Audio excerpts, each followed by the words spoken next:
Jude dit « Je vous exhorte à combattre pour la foi ». Ainsi, la foi, l'évangile et la justification par la foi, il n'y a pas d'autre évangile. Et Paul a prononcé une malédiction sur quiconque prêche un autre évangile. Mais une telle chose s'est déjà produite. C'est arrivé à Jésus quand il est venu, le Messie en chair et en os, il y a 2000 ans. Il a marché parmi le peuple juif. Et vous savez ce qu'ils ont dit de lui? Ce que le rabbin dit de lui. Le rabbin dit « Hé, il mange parmi les pécheurs ». Hein? Regardez ce que Marc 2 dit. Le voyant manger avec les collecteurs d'impôts et les pécheurs, les spécialistes de la loi et les pharisiens dirent à ses disciples « Pourquoi mange-t-il avec les collecteurs d'impôts et les pécheurs ?» Jésus, qui avait entendu, leur dit « Ce ne sont pas les bien portants qui ont besoin de médecins, mais les malades. Je ne suis pas venu pour appeler les justes, mais les pécheurs à se repentir. » Et d'ailleurs, c'est un peu ironique. Il n'y a pas de justes parmi eux. Alors regardez ça. La même chose. Le même destin est arrivé à l'évangile, au vrai évangile. Quand vous prêchez le vrai évangile de la grâce, vous savez ce que les gens disent? Il fait des compromis avec les pécheurs. Oh, vous savez, il dit juste que c'est bien de pécher. C'est exactement ce qu'il disait de Jésus. Voyez-vous, les pharisiens ne disent pas « Comment se fait-il que Jésus ne nous enseigne pas comment commettre l'adultère? Comment se fait-il que Jésus ne nous apprend pas à mentir ?» Vous savez, non, ils ont une prétention à la droiture. Ils prétendent qu'ils gardent les 10 commandements. Ils ont une prétention, mais ce n'est que de l'auto-justification. Mais remarquez l'idée qu'ils ont derrière la tête. Ils accusent Jésus comme s'ils étaient les gardiens de la sainteté. Qu'est-ce qu'ils disent de Jésus? Oh, il est compromettant. Oh, il mange avec les pécheurs. Et vous savez, il se dit homme de Dieu. Il se dit prophète. Si les prophètes auraient-ils permis à cette femme de le toucher? La femme est venue et a pleuré à ses pieds. Si vous regardez leur position, la même chose est arrivée à l'évangile aujourd'hui. Lorsque vous prêchez le véritable évangile, le diable, il ne se soucie pas que vous prêchez un évangile compromis. Il n'en a que faire si vous prêchez un autre évangile. Mais dès l'instant que vous prêchez l'évangile de la grâce, car la justice de Dieu y est révélée, dès lors que vous prêchez cet évangile, tout l'enfer se déchaîne. Vous m'écoutez? Et puis, l'accusation n'est pas « Non, non, non, il ne nous dit pas de pécher, d'accord? Non, non, ce n'est pas ça. Personne ne viendra, le diable est trop intelligent pour venir comme ça. Avec une approche ouverte, il viendra plutôt comme ça. Il fera des compromis. Oh, il a dit ça? Waouh, il a tellement prêché sur la grâce, vous pouvez sans doute faire tout ce que vous voulez maintenant.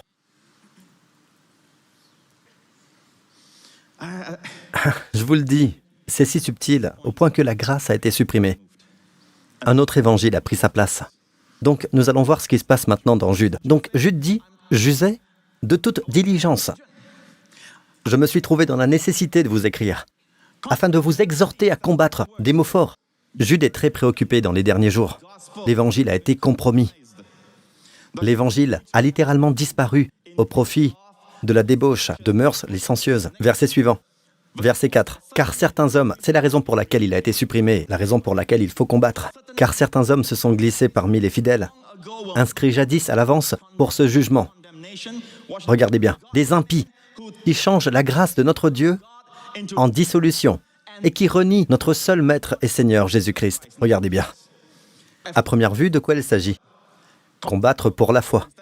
Lutter pour la justification par la foi. Et pourtant, ce verset nous dit, il nous dit que la raison pour laquelle nous devons combattre est que certains hommes se sont glissés parmi les fidèles. D'accord? Et ils ont changé la grâce de notre Seigneur en débauche, en dissolution. Maintenant, ce mot « change » induit certains en erreur. Il y a des gens qui utilisent ce verset aujourd'hui et ils diront « Vous voyez ce qui se passe? Cette révolution de la grâce. » D'accord? Ces gens, ils changent la grâce de Dieu en mœurs licencieuses. Dans certaines Bibles, on parle de débauche, de vie immorale, de dissolution. En d'autres termes, ils disent que vous pouvez faire ce que vous voulez, vous pouvez pécher autant que vous voulez. Et c'est de ça qu'il s'agit, ce qui est dit qui arriverait à la fin des temps.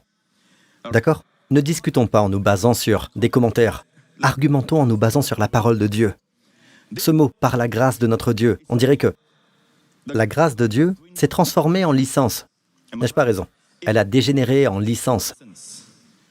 Alors qu'en fait, la langue originale vous dit que la grâce de Dieu a été supprimée. Je vais vous prouver que ce n'est pas qu'un commentaire. Ce n'est pas un commentaire, c'est la parole de Dieu. C'est Dieu qui l'a donné en grec. D'accord? Le mot « tourner » est le mot « métatithmé ». D'accord? Métatithmé. C'est comme ça que vous le prononcez. Métatithmé. Bon. Mettons l'orthographe et la prononciation de côté. La concordance de Strong propose cette orthographe. Pas la peine d'aller chercher dans Strong et de venir me dire « Hey, ça s'écrit métatitétimi ». Ok? Mais en grec, ça se prononce métatithemi. Themi. Ok, ce n'est pas très important. Ce qui est important, c'est la signification. Métatithemi signifie transposer. Et qui le dit? Thayer, un incroyable spécialiste du grec. Et dans beaucoup de vos Bibles d'études numériques, ils utilisent Thayer. Le lexique de Thayer vous donne la signification de métatithemi. Il dit, numéro 1, pour transposer deux choses, dont l'une est mise à la place de l'autre. Deux choses transposées, rien à voir avec une dégénérescence en mœurs licencieuses. Ça n'a rien à voir avec ce que des gens disent, que c'est devenu de la débauche, une licence pour ce qui est immoral. Non, c'est en fait transposé l'un pour l'autre. L'un est mis à la place de l'autre, changer de place. C'est ce que signifie transposer. Transporter, enlever, changer, détourner, déserter, quitter quelqu'un ou quelque chose pour aller vers autre chose. Déserter la grâce, quitter la grâce, se détourner de la grâce, s'éloigner de la grâce, la changer, la transformer en quelque chose d'autre, la transposer. Revenons au verset 3. Combattre pour la foi qui a été une fois enseignée aux saints. Cet évangile a été transmis une fois pour toutes. Dieu l'a donné aux saints. Et Dieu dit, ne permettez à personne de la changer. Ne laissez personne la transposer. D'accord? Le verset suivant, il est dit, car certains hommes, qui que ce soit, ils se sont débrouillés subtilement, et je crois la même chose. Il semble dire, êtes-vous bien sûr? Avec cette grâce, vous vous sentirez tout permis, vous savez. De telles paroles font que certaines personnes perdent la foi en l'Évangile. Qu'ils perdent la foi dans le Dieu de grâce. En fait, dans le même chapitre de Jude, nous avons une autre référence. Il est dit « Malheur à eux, car ils ont marché dans le chemin de Caïn ». Jude lui-même le dit. Un peu plus loin, je crois au verset 11, il est dit « Malheur à eux, car ils ont marché dans le chemin de Caïn et se sont abandonnés à l'erreur de Balaam pour une récompense et ont péri dans la contradiction de Corée ». C'est quoi le chemin de Caïn? Ces trois-là de l'Ancien Testament. La voie de Caïn est de croire que mes efforts comptent. Je n'ai pas besoin d'apporter le sang. Caïn a apporté sa propre offrande à Dieu. Les deux s'approchent de Dieu, pensez-y. Ce n'est pas un gars qui était impie, qui ne se souciait pas de Dieu. Les deux frères, Caïn et Abel, sont venus à Dieu. Mais l'un est venu par ses efforts. L'autre est venu en amenant un autre comme substitut. Et le sacrifice du sang, c'est Abel. L'Éternel porta un regard favorable sur Abel. Aujourd'hui, beaucoup ont suivi la voie de Caïn. Même dans le christianisme, ils sont allés par la voie de Caïn. Dieu dit malheur à eux. Et tout cela arrive dans le même épisode. Et puis, si vous êtes absorbé par la voie de Caïn, devinez quoi? Vous tomberez dans l'erreur de Balaam, qui a prophétisé pour le profit. C'est là, l'erreur de Balaam, qui est un homme qui vit pour le profit. Il est là à utiliser ses dons pour le profit, pour son gain. Vous savez, pour son agrandissement personnel. En d'autres termes, il utilise son don, il prostitue son don pour se faire de l'argent. Nous voyons cela se produire dans le monde aujourd'hui. Vous savez pourquoi? Tout commence par la voie de Caïn.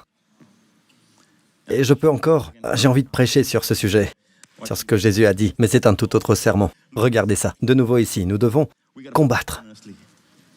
Qu'est-ce que vous faites, Pasteur Prince? Votre bien-être est en jeu, vous comprenez? D'accord? Le bien-être de vos enfants, leur bien-être est en jeu. Leur santé mentale est en jeu. Il y a des enfants qui viennent de foyers, qui sont censés prêcher la Bible, et ils sont vraiment confus. Quelque part en chemin, on leur a donné cette impression que leur performance, leur obéissance comptait, alors qu'en fait nous devrions faire que Jésus soit l'objet principal de leur foi et de leur adoration. On devrait leur dire « tel il est, tel tu es mon fils, tel il est, le diable. Souviens-toi toujours de ça, mon fils. Souviens-toi de ça, ma fille, toujours. Le diable veut que tu te concentres sur toi-même, d'accord? Dieu veut que tu te concentres sur son fils. Le diable dit que si tu as une bonne performance, alors tout ira bien. Mais Dieu dit que nous sommes dans ce monde tel que lui, il est. Tel il est lui, tel nous sommes aussi dans ce monde. Donc notre prédication doit dévoiler Jésus. Et remarquez ce que ces gens ont fait. Non seulement ils renient le vrai Dieu, ils changent la grâce de Dieu en dissolution, mais ils renient notre Seigneur Jésus-Christ. Ils renient notre seul Maître et Seigneur Jésus-Christ. À présent, dans chaque prédication de la grâce, est-ce que ça vous fait prendre conscience de Jésus? Allez. Donc évidemment, l'interprétation qui essaie de dire que lorsque vous prêchez la grâce, vous savez, les gens renient Jésus, ne tient pas la route. Mais c'est quand vous prêchez la grâce que vous dites non à l'auto-justification, mais tout en Christ, dans mon repos comme ma justice, ma santé, ma sainteté, ma sanctification, ma rédemption. Amen. Quand vous prêchez comme ça, Jésus est glorifié. Et c'est pourquoi, au paradis, nous pouvons vraiment dire que l'agneau est digne. Non pas digne est l'agneau. Et moi, j'ai quand même contribué un tout petit peu, pas vrai, Seigneur? Pas du tout. Nul autre que Jésus.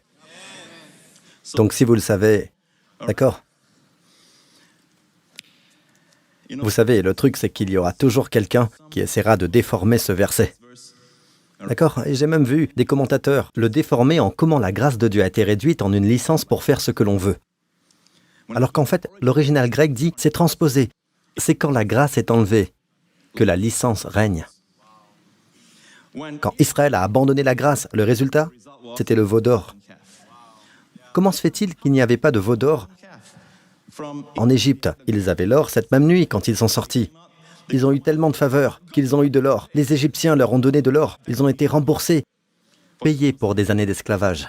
Près de la mer Rouge, aucun désir de construire un veau d'or. Après la mer Rouge, les ennemis sont morts. Aucun désir de construire un veau d'or. Aux eaux amères de Mara, ils n'y pensaient même pas. Comment se fait-il qu'il n'ait pas eu de tentation de construire un veau d'or jusqu'à ce qu'ils se mettent sous la loi? Alors ça devient irrésistible.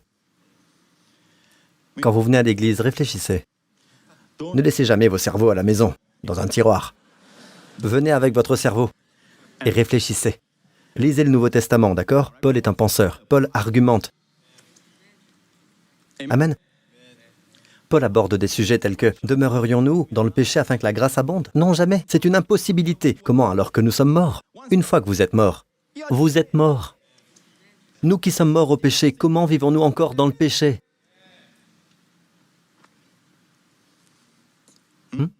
Paul connaissait la réponse charnelle que les gens auraient. Donc, les amis, cette transposition, métatithemi, est utilisée 5 fois. Pardon, 4 autres fois. 5 en comptant celle-là. 4 autres fois. Rapidement, je vais vous montrer comment il est utilisé. Et vous me direz s'il implique une transformation ou un remplacement d'une chose par une autre. Le premier, c'est le sermon d'Étienne. Et en parlant de Jacob, il est dit « Ils furent transportés à Sichem ». Joseph aussi, il mourut et ses os furent ramenés en Israël et déposés dans la tombe qu'Abraham avait achetée à prix d'argent. Bien sûr, Macpéla est l'endroit où Jacob a été enterré. Joseph a été enterré à Sichem. Bien. Et remarquez que le mot « ramener » est le mot « métatithemi ». D'un endroit à l'autre. Ce n'est pas une transformation, un changement. La grâce a été changée en... Non. La grâce a été emportée de ce lieu. C'est pourquoi la licence règne. C'était le premier usage. Le deuxième usage, Paul a utilisé ceci. « Je m'étonne que vous vous détourniez si vite. » Là encore, métatithemi. Que vous vous détourniez si vite de celui qui vous a appelé par la grâce de Christ pour passer à un autre évangile. Et voilà, Paul a utilisé ce mot ici aussi. Pour lui ici, c'est passer d'un évangile à un autre évangile. Vous voyez? Ce mot, dans tous ses usages, ne transmet pas l'idée d'une chute vers un état de permissivité, mais plutôt, une chose a été remplacée par une autre. Paul dit, « Je m'étonne que vous vous détourniez si vite de celui qui vous a appelé par la grâce de Christ pour passer à un autre évangile. » Très bien. Le suivant, la troisième illustration dans Hébreu, « Car lorsque le sacerdoce est changé, métatithemi, il y a nécessairement aussi un changement de loi. » Donc, sommes-nous toujours sous le sacerdoce de Lévi? Non, nous sommes maintenant sous Melchisédek, le sacerdoce de Jésus. Le sacerdoce a donc été transposé, changé. Donc, quand il est dit « change la grâce de Dieu », il faut faire attention à bien comprendre le mot « change ». Ou alors cela sème le doute dans la tête des gens, et alors ils commencent à se battre pour la cause du faux évangile. Au lieu de faire ce que Jude dit, au lieu de combattre pour la foi transmise aux saints une fois pour toutes. Et le dernier, c'est par la foi qu'Enoch fut enlevé. Métatithemi. Métatithemi, enlevé. Ce n'est pas la grâce qui s'est amenuisée, qui a été réduite à, qui a dégénéré. C'est la grâce qui a été enlevée. C'est pourquoi la licence peut régner. Mes amis, la grâce de Dieu est le seul espoir pour l'Église. L'évangile de la grâce est le seul espoir pasteurs et dirigeants. Je sais qu'aujourd'hui c'est un sermon pour les leaders, mais vous pourriez finir comme des piliers dans l'Église en écoutant des sermons sur le leadership. Nous avons commencé un sermon sur le leadership la semaine dernière. Comment devenir un pilier. Dieu vous cultive pour faire de vous un pilier. Amen. Dieu vous apporte les reins des endroits sombres, les pierres des endroits sombres, pour que vous puissiez montrer sa merveilleuse lumière. Amen. Pour venir dans sa merveilleuse lumière. Donc tout ceci, ce sont des enseignements qui vous préparent à parler pour l'Évangile. Ainsi, nous avons des milliers et des milliers d'évangélistes. Évangéliste signifie porteur de bonnes nouvelles. Évangéliser le monde. Pas seulement Singapour, mais le monde.